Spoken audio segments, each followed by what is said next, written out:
Belinda, you think your truck could make it? Nah. Maybe. Kim, do you think your car would go? Absolutely. Jeff, I'm not even going to ask you. You'd be leaving parts from here to we'd be able to follow you there.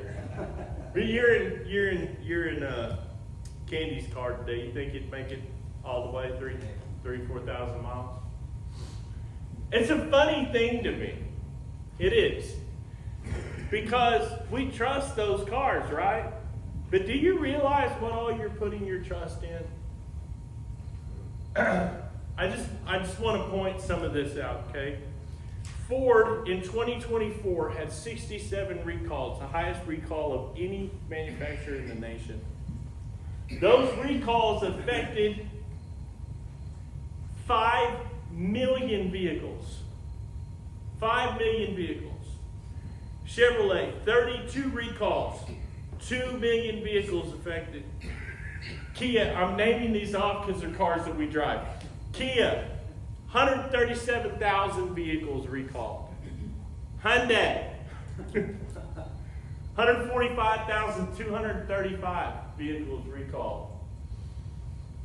Now when you bought your car, when you bought your truck, did you assume that the people who built it correctly? I mean, we assume that, right? Steel fire apparatus, I talked with Tommy Isabel, and he's the CEO of that company. Now, they order all of their trucks brand new, Chevy, Ford, what have you. Whatever you want, they'll bring it.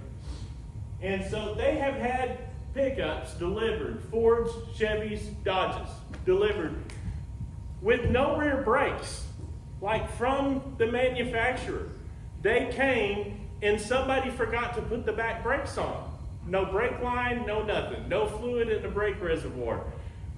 We get in our cars every day and trust that, but that's not the only thing. That's not the only thing. What about the people who changed your oil last? What about the people who made the oil that you put in your car? What about the tires, the bearings? All of those things, any of those things could go wrong at any second. And we know this for a fact. Yet we will put our family in that car and got no problem doing 90. Trying to get where we're going. And we put our trust in that all the time, every day. And I think about that, and I was thinking about that this morning. What all else do we put our trust in? What about the vegetables and things that we get at the grocery store? You don't know what they put on those things. How many times have you eaten some vegetables or an apple or an orange without washing it? You are taking your life into your own hands, for real. Can you pronounce all the preservatives on the back of the carton? No, but we just assume, they have my best interest at heart. Right? I mean, over and over, and this is everything in our lives. Everything. Your shoes, your socks, your underwear, all of your clothes, right? We just assume they're not going to fall off. My shoes are going to make it. Everything's going to be fine. I bought it, so surely it's okay. I can't tell you the amount of times that I have gone to O'Reilly's and bought a starter or an alternator or something for a car and put it on and it didn't work. I mean, from the parts store. I have gone to Purvis Bearing and bought a race and a bearing that had pits, and the inside of the coating on the race was already starting to come off. Had I not been watching, would have been good. And so we put our trust in so many things. And I just find it amusing that all of these things over time have been proven beyond the shadow of a doubt to fail. Like, I'll jump in an airplane and fly from here to Virginia. How many of those things fall out of the sky all the time? I'm just like, surely we'll make it this time. Not going to happen to me. Right? But you're trusting so many things. I was watching a YouTube video the other day, and this guy is videoing outside the window of the aircraft. And this dude comes up and literally puts like duct tape. And that's what he's asking in the video. He's like, did he just put duct tape on our airplane? But you're trusting pilots, training. Is the fuel's not contaminated, that the tires were manufactured correctly. There's just so many things that we put our lives in the trust of. And so this morning, the message is Proverbs 3, 5 and 6. And it says, trust in the Lord with all of your heart and lean not on your own understanding. In all of your ways acknowledge him, and he shall direct your paths. And so, that first word there, it kind of kicks me right in the teeth. And it's that word trust. Trust. Man, I'll put my trust in everything. Everything. I'm willy-nilly about what I put my trust in. We ride a Harley down the road at 90 miles an hour all the time, hoping that everything's going to be fine. And this is what I want to tell you, church. Trust is not a passive thing. It's a choice. It's a choice. I choose to put my trust in cars that I already know are probably not great. I choose those things. And I do it every day. And so here's the problem that I have. You ever get into a place where you don't trust other people very much? Yeah.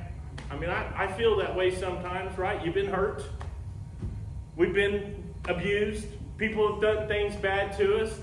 Sometimes it's hard to trust those folks around us, especially women. I understand that y'all are on the receiving end of a lot of things that men do. Let me tell you, we are too. Y'all do things bad too. It's not just all guys. But when something happens to our heart, it's very hard for us to begin to trust other people because we want to guard ourselves. We don't want that thing to happen to us again. So the best thing to do is just shut people out. Protect yourself. Build a barrier. And here's the problem that I have with that. And this is something that I've realized as I've gone on. And C.S. Lewis also said this. The worst thing I trust is me. The worst thing I trust is me because nobody has ever failed me, lied to me, hurt me, or absolutely just done me wrong more than I have myself. Ever. There is no other person in this world who has even come close to the abuse I've caused myself. Yet, I trust me every day. And I have no clue why.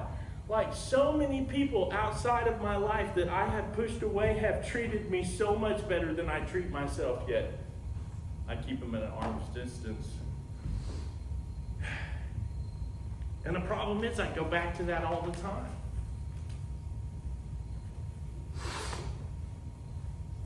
The good news is, look at this next slide. I can trust in the Lord. That's awesome. If I just would. Here's the thing. I put myself in front of God all the time. I don't know about y'all, but I do. I put my car in front of God. Sometimes I trust getting on our motorcycle or in our car more than I do God. There's a lot of times I get up and do stuff during the day without even putting God in the forethought of my mind. Sometimes if things are happening in my life, He may not be there, or He may not be a thought that I put first. Most days I do, but I'm not going to lie to you and tell you that I'm always successful in that realm. But I mean, why would I? Why would I put God first? He's just the creator of all things. He just gave me the promise of eternal life through salvation. He just gave us His Son, Jesus, His most valued and precious possession so that we could have life. He's just the most unselfish being that has ever existed.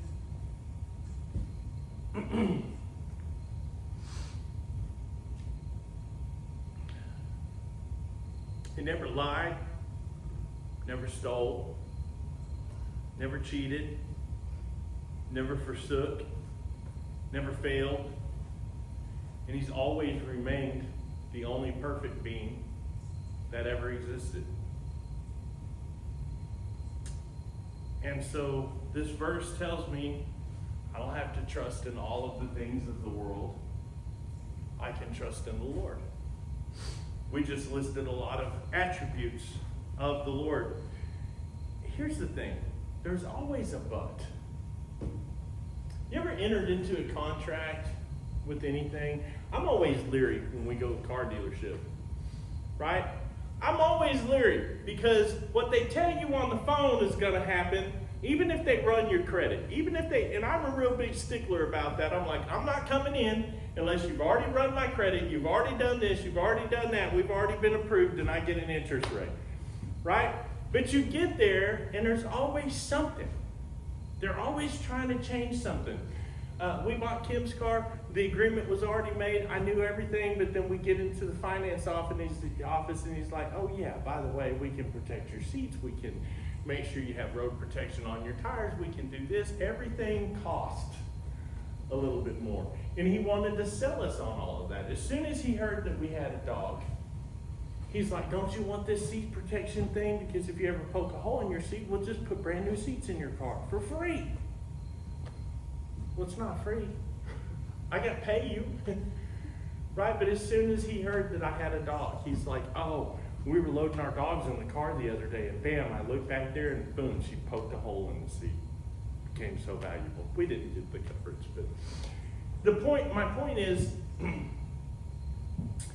that I'm always leery of these things. And in this, we have entered into a covenant promise with God. Just like in our marriage, we entered into a covenant. We entered into a promise. We entered into a contract with the Lord, so to speak. And there's always a clause. There's always a but. And this says, trust in the Lord. Oh.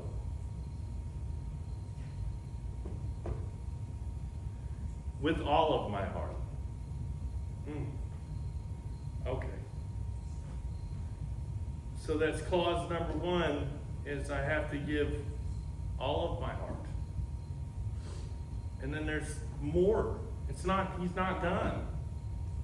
And then he says, not only do I trust in the Lord with all of my heart, but now I can't lean on my own understanding. That's great.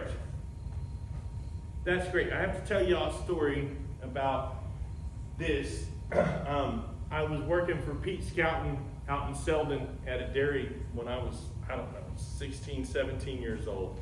Little side job in the summertime. I'd never dug a hole with post holes before, ever, in my entire life. So he hands me a pair of post holes. First off, I had no idea what these crazy big scissors were for. And he hands me some post. And he goes over and he takes some spray paint on the dirt and he marks X's where he wants me to put these posts. And he says, now dig a hole and put the post in the ground and we're going to string fence to them. I'm like, okay. And it was already off the existing fence. So down I go, digging holes. First off, I didn't know how deep the hole needed to be. I didn't. So I dig a hole about yay deep. Well, first off, the first thing I learned is that, it might work if only people come to it, but you ain't going to string a fence off that. Jeff's laughing. He's like, yeah, try to use those fence stretchers on that. So he comes over and he gets angry. He's like, man, you got to dig a whole lot deeper than that. And I'm like, you don't understand. I've been out here for 3 hours trying to get that hole done. Middle of July, Texas, not good to try to dig a hole. So I get all this done and I get it as deep as he tells me to get it. And I don't remember how far that was, maybe 3 feet, 4 feet. I don't know how far it was. Don't remember. It seemed like it was to China for me at the time.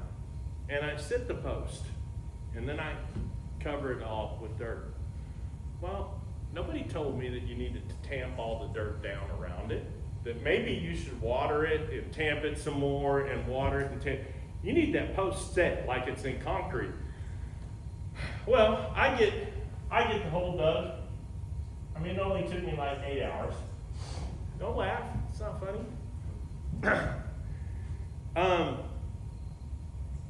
And I go messing with it. Man, it jiggles around and moves. I'm thinking, this is not going to work. So what I'm telling you is don't lean on any posts that I've dug holes for. That's what I'm trying to say. You'll fall over. He says, trust in the Lord with all of your heart and do not lean on your own understanding. When I read this, I thought I understood it. And then I got really confused. You want to get confused here? It says, don't lean on your own understanding. Well, I thought that I figured out what this meant, and then I know, wait a second, I'm not even supposed to lean on my understanding, so maybe I don't understand what it means. That can get confusing pretty quick. Anyway, he says, don't lean on your own understanding. And, you know, I got to looking at that and thinking about it, and I thought, there's more to this than a loose post hole. And so what he's telling us here is that trust in the Lord with all of your heart, and don't put all of your weight on your own foundation. Don't put all of your weight on your own foundation. Matthew, I hope that's better for y'all to read than it is for me. Matthew 7:24-27 says, everyone then who hears these words of mine and does them will be like a wise man who built his house on the rock, and the rain fell, and the floods came, and the winds blew and beat on the house. But it did not fall, because it had been founded on the rock. And everyone who hears these words of mine and does not do them will be like a foolish man who built his house on the sand. And the rain fell, and the floods came, and the winds blew and beat against the house. And it fell, and great was the fall of it. So he's telling us, don't build your house on the sand. Give your heart to God. Throw away everything that you thought you knew about how to survive. And then he says, in all of your ways, acknowledge him. Clause 3. So I have to give him all of my heart. I have to throw away everything that I thought that I knew about following God, about doing things, about living, about surviving, about loving, about surrender, about all of those things. And in all of my ways, acknowledge him. So here's the whole thing. We're entering into a contract. Trust in the Lord with all of your heart. Do not lean on your own understanding. In all of your ways, acknowledge him. And there's the payoff. There's the payoff. And he will make straight your paths. Amen. And he will make straight your paths. So, yesterday, I got up and ran over to MJ's and picked up a truck of hay. Was running through Abilene and blew both tires on the front right axle of the trailer, which puts the wheels on the ground. And, I trusted those tires before I took off. I looked at them. They looked good. I didn't see any problem. I wouldn't have taken off if I didn't, And it turned out to be a mess. It cost me a lot of time. It cost me a lot of energy. When I got home, I was tired. I was dirty. I don't even know why Kim let me in the house. I still don't know why she lets me in the house. I got a red dog on anymore. Anyway, I still don't know to this day why she lets me in. But, church, I think that when we put our trust in anything other than God, That saying is that sin takes us further than we want to go, costs us more than we want to pay, and keeps us longer than we want to stay. That anytime we put our faith in anything other than God, and especially when we take our faith away and we take our trust away from those people around us because we've been hurt, and put it only in ourselves, that we just become that much more hurt. It just becomes that much more of a problem. And this verse speaks to me so much because I get so tired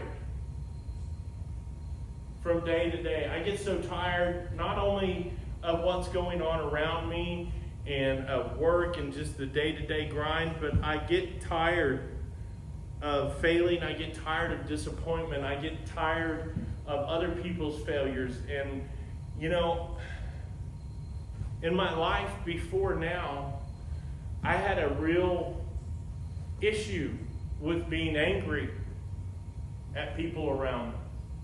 And everybody, really. And picking out everybody's flaws. And just looking at what was wrong with everybody. Because I put all of my trust in me. And I have failed so many times. And the fact of the matter is, my comfort is in this world. It's in the things that surround me. It's in the things that I have. And the fact of the matter is, church, is people, we can get into a bad spot. And I don't know if you know this or not, but going on Amazon or whatever, you can make yourself feel better buying something, right, until the new wears off. I always said Kim's car is new until we take the paper plates off. And then you come to the reality that you've got a payment coming due.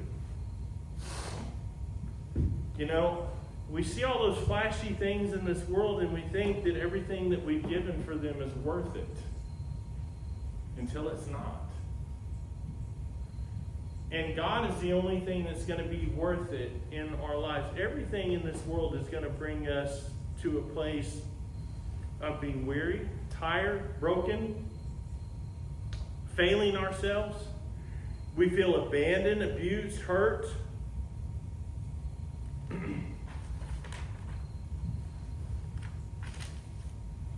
But this tells us, trust in the Lord with all our hearts, lean not on our own understanding, and in all of our ways acknowledge Him, and He will make our path straight. Psalms 119, 105, your word is a lamp unto my feet and a light unto my path. This is the atlas that's going to get us through life. It's the true, unadulterated Word of God. And it's the only way to navigate a wicked and broken world, but not only that, to navigate our own wicked and broken thoughts.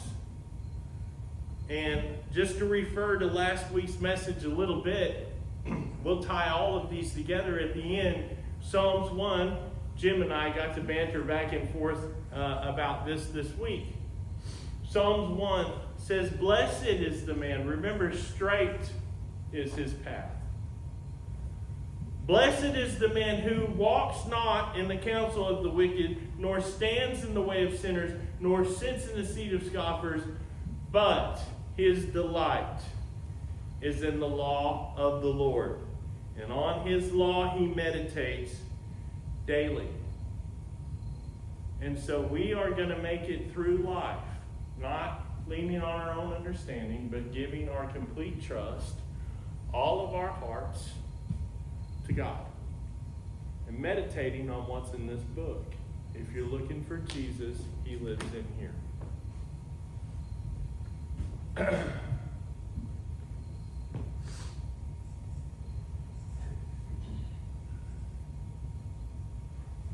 In closing this morning, church, I want to say rest isn't found in understanding everything. It's found in trusting the one who does. I love the song, All My Hope is in Jesus. All of my yesterdays are gone. All my sins are forgiven. And I've been washed by the blood. Let's bow our heads and close our eyes.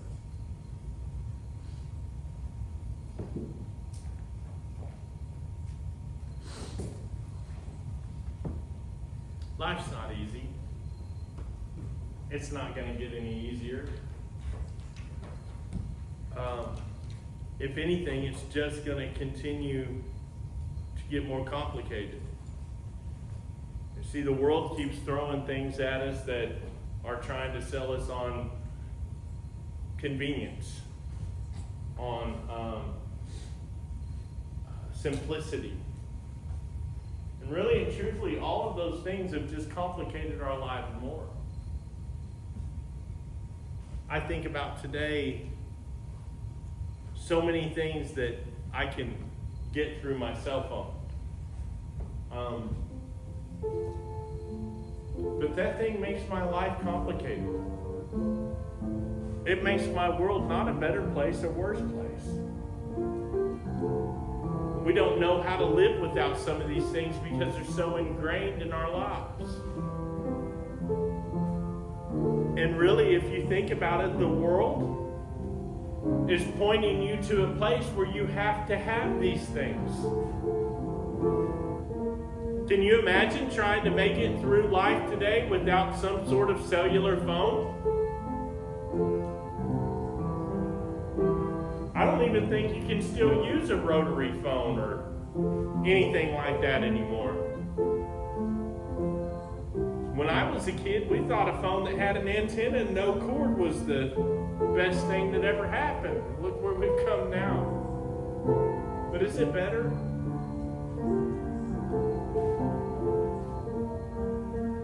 Everything in this world is going to complicate your view. It's going to complicate your heart. It's going to take you away. It's designed to take you away, to take your eyes off, to take your heart away from Christ. And that's just a fact. If you read the Bible, it says, who's the prince of the air? Who's the prince of this world? Our enemy.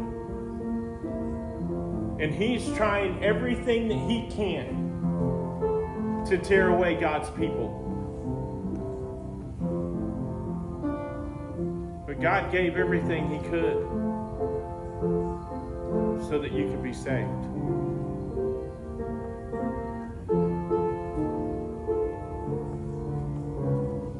Trust in him with all of your heart. Lean not upon your understanding. Acknowledge him in all of your ways, and he will make straight your path.